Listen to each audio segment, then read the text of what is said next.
नमस्कार, good morning, स्वागत आप सभी का। मैं हूं आपके साथ पूनम शर्मा सोलंकी। बुलेटिन की शुरुआत करेंगे बड़ी खबर के साथ। वरिष्ठ आईएएस वीनू गुप्ता बनी रेरा की चेयरमैन। नगरीय विकास विभाग ने जारी की अधिसूचना। रेरा चेयरमैन के रूप में 5 साल का उनका कार्यकाल रहेगा।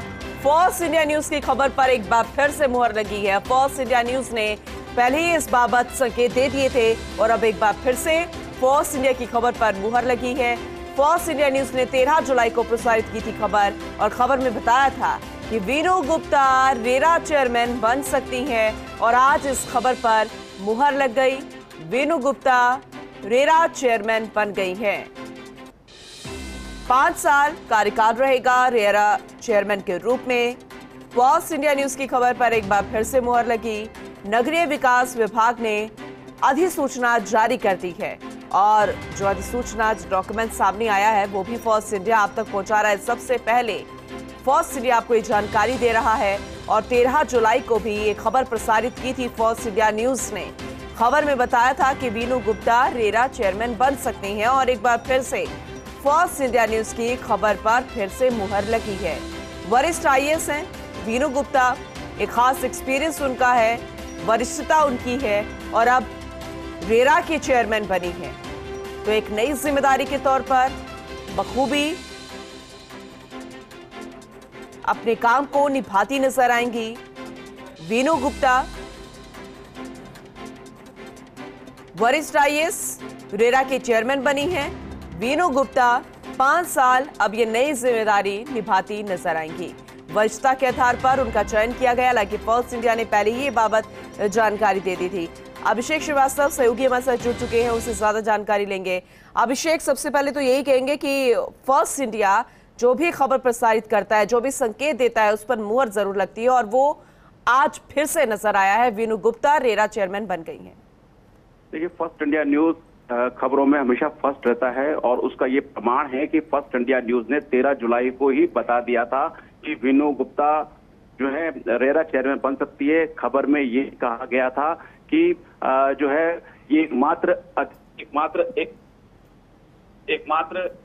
एकमात्र अधिकारी हैं, ये एकमात्र अधिकारी हैं जिन्होंने जो है जॉब में रहते हुए, सर्विस पे रहते हुए आवेदन किया है। इसके अलावा रविशंकर श्रीवास्तव और पीके गोयल ने भी जो है आवेदन किया था, लेकिन वो उस समय रिटायर हो गए थे। लेकिन ये एकमात्र अधिकारी थी जिन्होंने सर्विस में रहते हुए आवेदन किया था। तो 13 जुलाई को जो खबर प्रसारित की थी उसमें ये बताया गया था कि ये जो है ठीक विधानसभा चुनाव की आचार संहिता लगने से ठीक पहले इनकी नियुक्ति होगी और उससे पहले ये वीआरएस लेंगी।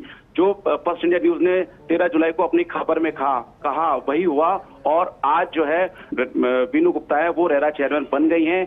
इनका कार्यकाल 5 साल का रहेगा। जो रेरा के नियम है उनके अनुसार अधिकतम 5 साल का कार्यकाल रहता है। इसके अलावा 65 वर्ष की आयु अगर कोई प्राप्त कर लेता है, इससे पहले जो भी या तो 5 साल पूरे हों या 65 वर्ष की आयु वो प्राप्त कर ले। तो इनके केस में यह है क्योंकि इनकी जो सेवानिवृत्ति थी वो दिसंबर में थी। इसका मतलब यह है कि ये पूरा 5 साल जो है इस पद पर बनी रहेंगी। तो ये जो पद है रेरा चेयरमैन का जो पद है वो 19 अप्रैल से खाली चल रहा था, क्योंकि इससे पहले जो इसके पहले फुल टाइम चेयरमैन थे वो एनसी गोयल थे।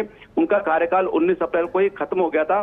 तब से ये पद जो है लगातार खाली चल रहा था और इसमें आवेदन आए थे। उसमें बताया कि इसमें वीनू गुप्ता के अलावा रविशंकर श्रीवास्तव हैं आईएएस, वो भी वरिष्ठ आईएएस थे।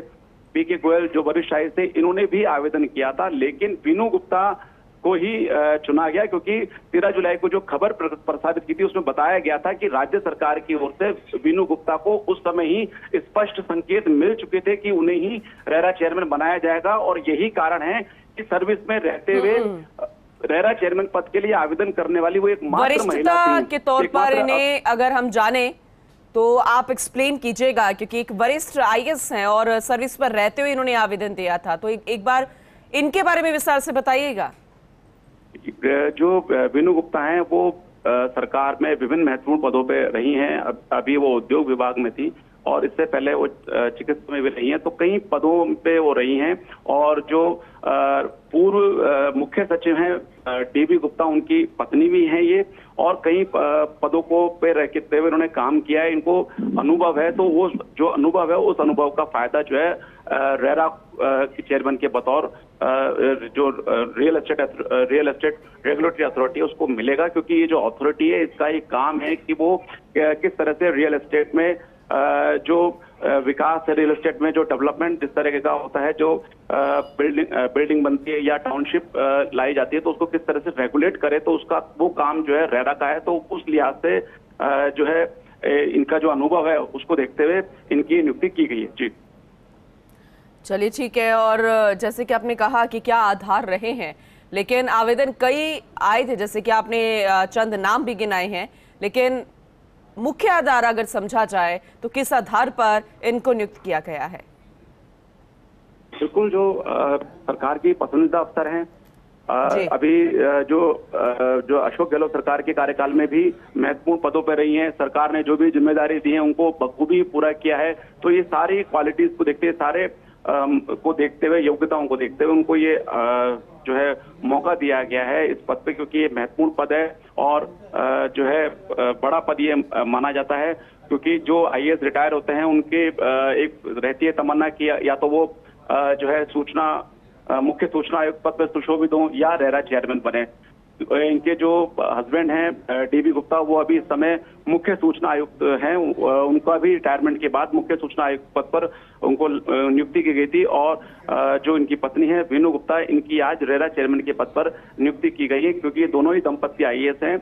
ये अपनी कार्यकुशलता के लिए जाने जाते हैं, चाहे कोई भी सरकार हो, चाहे अशोक गहलोत सरकार हो या इससे पहले की सरकार हो। ये दोनों दंपत्ति आईएएस जो हैं, अपने आईएएस दंपत्ति जो हैं, ये अपनी कार्यकुशलता और जो परफॉर्मेंस है, जो रिजल्ट ओरिएंटेड इनका जो वर्क है उसके लिए जाने जाते हैं। और यही कारण है कि आज जो है जो रेरा वीनू गुप्ता है उनको रेरा चेयरमैन के पद पर नियुक्ति की गई है। नगरीय विकास विभाग ने अधिसूचना जारी की है। ये पद 19 अप्रैल से ही खाली चल रहा था और अभी जो है एडिशनल चार्ज के तौर पर ये पद चल रहा था। आप जो है पिछले करीब 5 महीने से पद खाली था। वो खाली इसीलिए ही था ताकि रेरा की अगर हम बात करें, इसको अगर हम समझने की कोशिश करें तो फिलहाल इसकी सिचुएशन कैसी थी, और जब अब वीनू गुप्ता इनके साथ जुड़ गई हैं, चेयरमैन बन चुकी हैं, तो कितने बदलाव हमें देखने को मिलेंगे? क्योंकि ऐसा नहीं है कि कई मुद्दे रेरा को लेकर नहीं उठे हैं, कई प्रॉपर्टी डीलर्स है या बिल्डिंग से जुड़े कई ऐसे मामले सामने आए हैं। लेकिन अगर हम विस्तार से समझना चाहें, क्या सिचुएशन थी, खाली पड़ा था पद, और अब आने वाले समय में क्या बदलाव हम देख सकते हैं, क्या उम्मीद कर सकते हैं? देखिए, रियल एस्टेट रेगुलेटरी अथॉरिटी जो है वो मई 2017 में प्रदेश में अस्तित्व में आई थी। शुरू में जो है इसका चेयरमैन का पद अतिरिक्त कार्यभार के भरोसे था, लेकिन बाद में जब अशोक गहलोत सरकार आई तो उसमें जो रिटायर्ड आईएएस थे एनसी गोयल, उनको इस पद पर लगाया गया। जो एनसी गोयल है वो करीब 4 साल इस पद पे रहे। उन्होंने इन 4 सालों में इस पद को इस जो रेरा है उसको काफी जो है इम्प्रूव किया।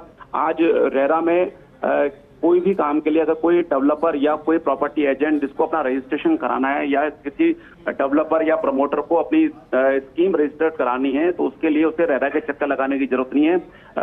जो एनसी गोयल है उन्हीं के समय ये वेब पोर्टल चालू कर दिया था, तो ऑनलाइन ही वो आवेदन कर सकते थे। और रेरा को लेकर जो मामले उठते हैं कि साहब रेरा में जो शिकायतें होती हैं उनकी समय पर सुनवाई नहीं हो पाती, या तो उसको लेकर भी स्मूथ किया गया है। और जो है बिल्डर जो है इस तरह की जो धोखाधड़ी करते हैं उनके खिलाफ भी कार्रवाई समय समय पर की गई है। तो और रेरा ने कई काम ऐसे किए जिनके कारण भी देश में जो रेरा राजस्थान है उसकी एक अलग पहचान बनी है। वीनू गुप्ता को जो रेरा राजस्थान है उसी जो अब तक अचीवमेंट है उन्हीं को आगे बढ़ाते हुए और जो लैप्सेस है उनको दूर करके इसको रेरा राजस्थान को पूरे देश में जो है डिस्पोजल के मामले में, ग्रीवेंस डिस्पोजल के मामले में नंबर 1 पर लाना है। ये एक चुनौती। जी चलिए ठीक है, बहुत शुक्रिया अभिषेक इस जानकारी के लिए। डॉक्टर ऋतुराज सहयोगी भी हमारे साथ जुड़ चुके हैं, उनका भी रुख कर लेते हैं। ऋतुराज, खबर तो पहले ही बता दी थी, फर्स्ट इंडिया ने 13 जुलाई को संकेत दे दिए थे, उस पर मुहर लग चुकी है, लेकिन अब वीनू गुप्ता रेरा चेयरमैन है, अधिसूचना जारी हो चुकी है, इसे आप किस तरह से देखते हैं? काफी लंबा अनुभव रहा है। अगर प्रयास के अनुभव की बात करें हम, पीडब्ल्यूडी में भूमिका निभाई है, वहीं इंडस्ट्री से जुड़े कामों में अतिरिक्त मुख्य सचिव रही हैं। अभी ये इसी पद पर कार्यरत थी। इसके साथ साथ स्टेट पॉल्यूशन कंट्रोल बोर्ड की चेयरमैन रह चुकी हैं। तो एक लंबा अनुभव हम देख सकते हैं। चिकित्सा जैसे महकमा प्रिंसिपल सेक्रेटरी के तौर पर संभाला है इन्होंने। स्कूल संस्कृत शिक्षा, यह महत्वपूर्ण भूमिका इन्होंने निभाई है। तो निश्चित रूप से एक बहुत लंबा प्रशासकीय अनुभव है। 1987 बैच की IAS है और दिसंबर अंत में 31 दिसंबर को इनका रिटायरमेंट प्रस्तावित था। लेकिन चूंकि इनके द्वारा जब आवेदन किया गया था रेरा चेयरमैन पद के लिए, तभी DOP में यह लिखित में दे दिया गया था कि जैसे ही उनका इस पद के लिए चयन होता है अगर, तो वे सेवानिवृत्ति ले लेंगी, जो स्वैच्छिक सेवानिवृत्ति है वो ले लेंगी। और वही उसी को आजमाते हुए अभी स्वैच्छिक सेवानिवृत्ति का आवेदन कर दिया जा रहा है और स्वैच्छिक सेवानिवृत्ति लेकर वे इस पद पर ज्वाइन करेंगी, नए पद पर। और रेरा चेयरमैन का जैसा कि अभिषेक बता रहे थे कि एक बड़ी जिम्मेदारी, एक बड़ी चुनौती थी जो रेरा राजस्थान है उसका परचम किस तरह से लहराया जाए और जो इन्वेस्टर्स की तकलीफें हैं, उनकी जो समस्याएं हैं उनको एड्रेस करके किस तरह से एक महत्वपूर्ण ग्रीवेंस रिड्रेसल सिस्टम खड़ा किया जाए, जिससे कि जो बिल्डर्स की मनमानी को रोका जा सके। साथ ही साथ बिल्डर्स और डेवलपर्स एक बेहतर जो आवास बनाने का जो सपना है वो भी साकार कर सकें। तो दोनों जो सामंजस्य है वो उनको निभाना पड़ेगा। हालांकि इस तरह के जो आधारभूत ढांचा विकास के जुड़े कामों में, उनके से जुड़े विभागों में वो अपनी भूमिका निभा चुकी हैं। इसको देखते हुए यह एक बहुत महत्वपूर्ण पद उन्हें दिया गया है और रिटायरमेंट से पूर्व, चूंकि उनका CS बनने के दावेदारों में भी नाम था, ऐसे में यह एक बहुत बड़ी सरकार की ओर से भी तोहफा माना जा सकता है। बिल्कुल, बहुत शुक्रिया ऋतुराज इस जानकारी के लिए।